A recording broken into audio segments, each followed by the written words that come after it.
हिंदुस्तान के अंदर किसी कानून के तहत ये आरएसएस तंजीम रजिस्टर ही नहीं है। पैरामिलिट्री फोर्स है, जब जरूरत पड़ेगी देश को तो हम उसके लिए जो ना वो लड़ेंगे। जब जंग लगी है तो सब भाग के चला गया ओडिशा मीटिंग करने के लिए वहां पे। यही हिंदुस्तान जो है ना ये फंड कर रहा है यहाँ पे। और फिर उन्होंने कहा जी कि मजीद ब्रिगेड भी तो कहीं पर रजिस्टर्ड नहीं है। तो आरएसएस का जरा मुआवजा करें किन तंजीमों के साथ है। ये हिंदुस्तान की जो है वो टीटीपी और अलकायदा है पे इल्जाम लगे, जिनको सामने है जो मेन कल्प्रिट थे वो आरएसएस के लोग।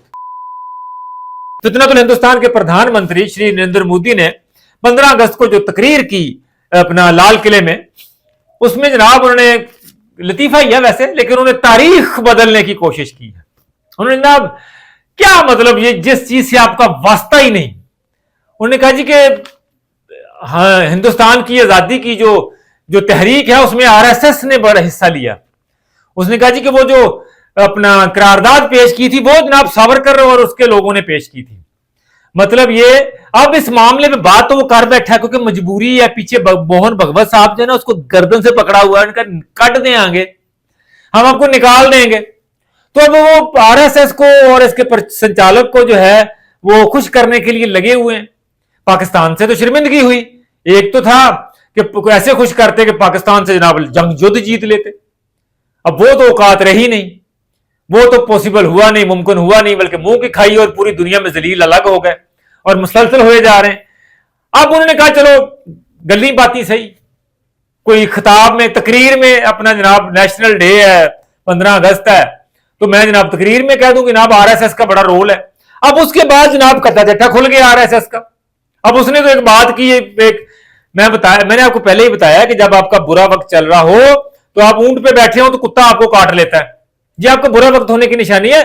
और फिर मैंने ये भी कहा था, मैंने तो एक सूचना दी थी, मशवरा दिया था प्रधानमंत्री साहब अपना नरेंद्र मोदी साहब को कि भाई जब आप पे बुरा वक्त चल रहा है तो आप ऐसे करें, आपको संन्यास ले लें, आपको किसी गुफा में चले जाएं, आप कोई यात्रा पे निकल जाएं, आप जाके जो है ना वो क्या कहते हैं उसको, ये मकबूजा कश्मीर की किसी घाटी में बैठ जाएं, ताकि कम से कम जो है ना वो आप पे जो बुरा वक्त आया हुआ है, एक तो इसकी पूजा पाठ करके आपको इसमें कोई दान पुण्य का काम करें, क्योंकि आपके गुनाह इतने हो गए, आपके पापों का घड़ा भरा हुआ है और अब जो है वो आपके ऊपर हर बात उल्टी पड़ रही है।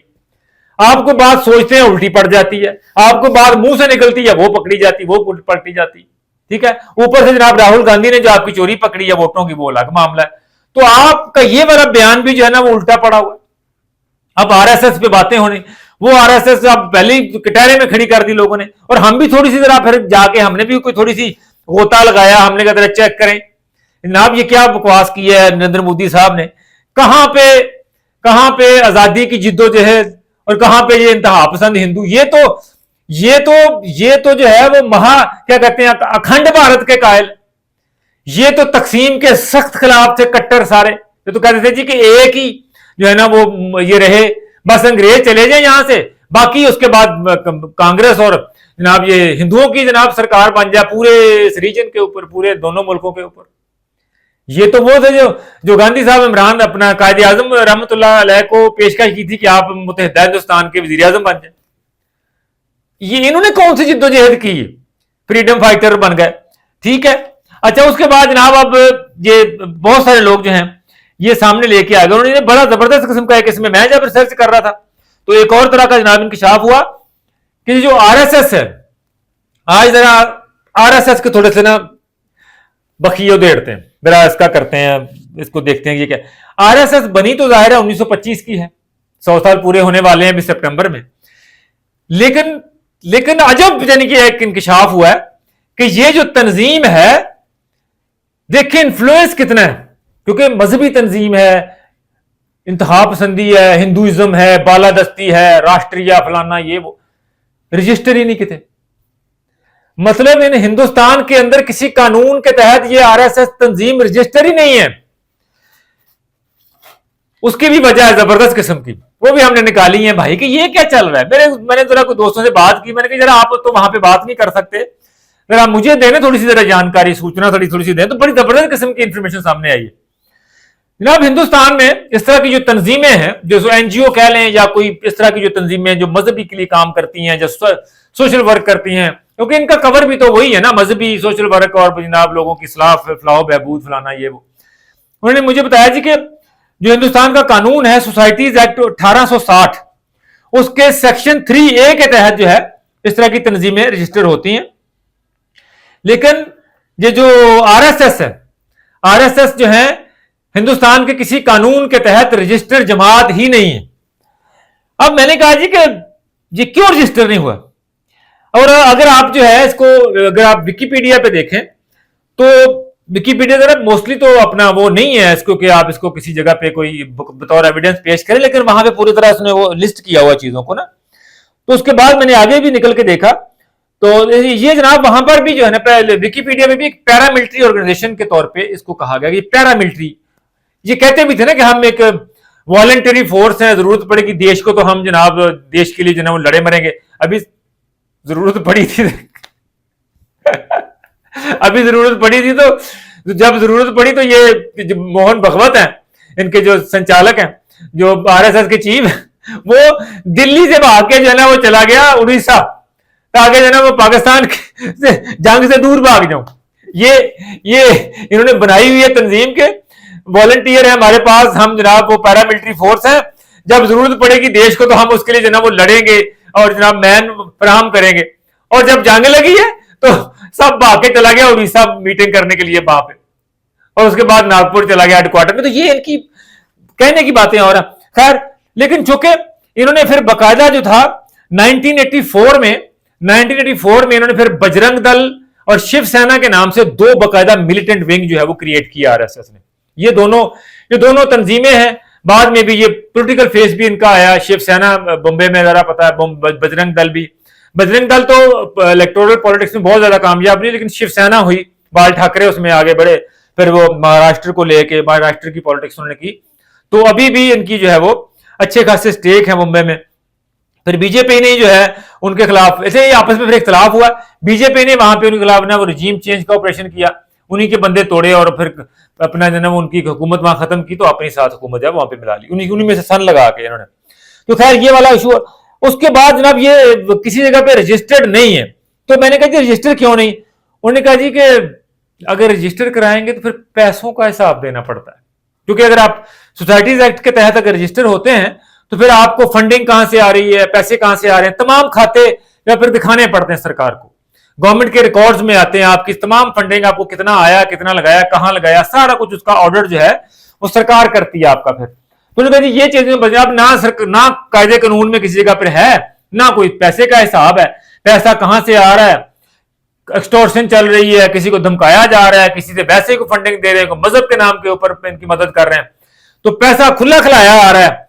और वैसे भी पिछले 11 साल से चूंकि सरकार अपनी है, तो फिर जो SHO अपना हो तो फिर जनाब फिर केड़ियां मौजा हैं, थाने का SHO अपना हो तो फिर जनाब फिर क्रिमिनल कौन रोकता मौजा।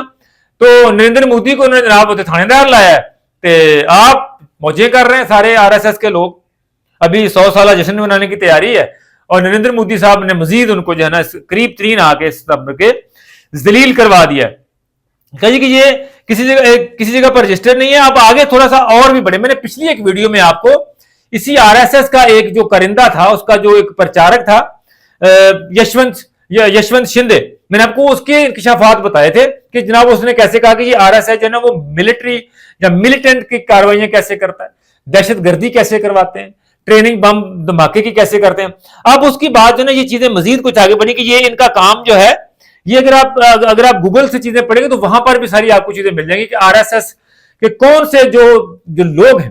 इस RSS के इस वक्त जो है हिंदुस्तान के अंदर कोई 5 से 6 मिलियन मेंबर्स हैं, मतलब मेंबरशिप करती है, अपनी मेंबरशिप करती है, अपनी इसकी शाखें गली मोहल्ले और गांवों तक मौजूद हैं, लेकिन कहीं रजिस्टर नहीं करवाया हिंदुस्तान को ताकि हिसाब ना देना पड़े फंडिंग का, पैसे का और बाकी मामला जो है लीगल उनसे बचा जा सके। अब जब नरेंद्र मोदी ने इनको क्रेडिट देने के चक्कर में जलील करवा दिया है तो अब फिर सवाल उठ रहे हैं जी कि कौन सी तंजीमें जो हैं वो रजिस्ट्रेशन नहीं करवाती लेकिन काम करती हैं।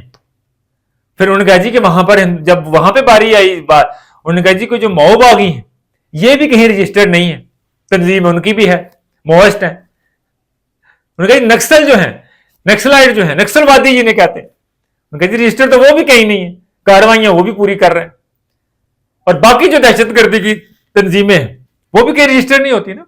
हमारे यहां भी आपको पता है बीएल रजिस्टर्ड नहीं है यहां पर, लेकिन हरामजदियों पूरी कर रही हैं, दहशतगर्दी की कार्रवाइयां वो नहीं कर, ऐसी तंजीमें रजिस्टर नहीं ना कराती, क्योंकि तो पैसा आना होता है बेसाब, पैसा आना होता है बाहर से, फंडिंग आनी होती है इलीगल स्पॉन्सरशिप से आनी, और यही हिंदुस्तान जो है ना जो फंड कर रहा है यहां पे। और फिर उन्होंने कहा जी कि मजीद ब्रिगेड भी तो कहीं पर रजिस्टर्ड नहीं है ना। तो आरएसएस का जरा मुआवजा करें कि इन तंजीमों के साथ है। फिर बीवाईसी भी कहीं रजिस्टर्ड नहीं है, तंजीमें बनाई खड़ी की, लीगल स्टैंडिंग कोई नहीं, लेकिन काम चल रहा है। सेम इसी तरह आरएसएस का भी यही हाल है कि लीगल स्टैंडिंग कोई नहीं है, अपने मुल्क में रजिस्ट्रेशन नहीं है कोई भी, ताकि खाते पैसों का हिसाब ना देना पड़े। और हरकतें जो है वो सारी जो है वो दहशतगर्दों वाली, दहशतगर्दी की कार्रवाइयां सुन लें, ठीक है जी। इनका मेन जो फोकस प्राइम था वो मसाजिद को बम लगाना, क्योंकि ये सबसे इनका रिटन और ओरल इनका एजेंडा ये है कि मुसलमानों को खत्म करना है हिंदुस्तान से। कोशिशें कर रहे हैं लेकिन मुसलमानों की तादाद बढ़ रही है वहां पर।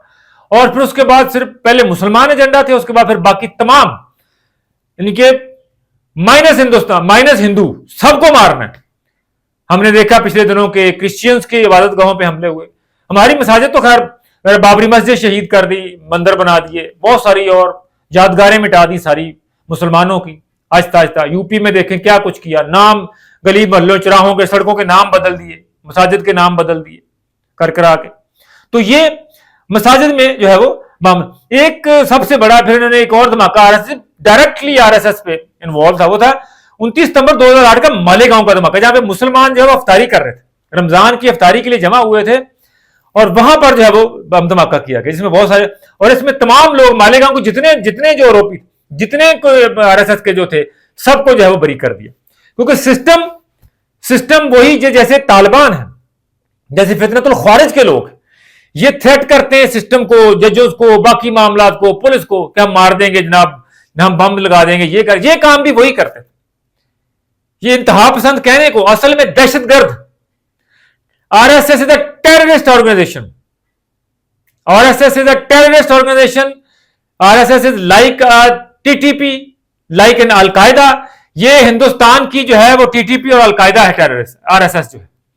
तमाम किस्म की सबूत एविडेंस सारे जो है वो सब बताते हैं कि ये टेररिस्ट ग्रुप है। चेहरा आगे जो है वो आगे उन्होंने पॉलिटिकल लिया हुआ सारे कर करा के। इस वजह से अब हिंदुस्तान में अब जो है आरएसएस के खिलाफ आवाजें उठ रही है, टैबू नहीं रहा।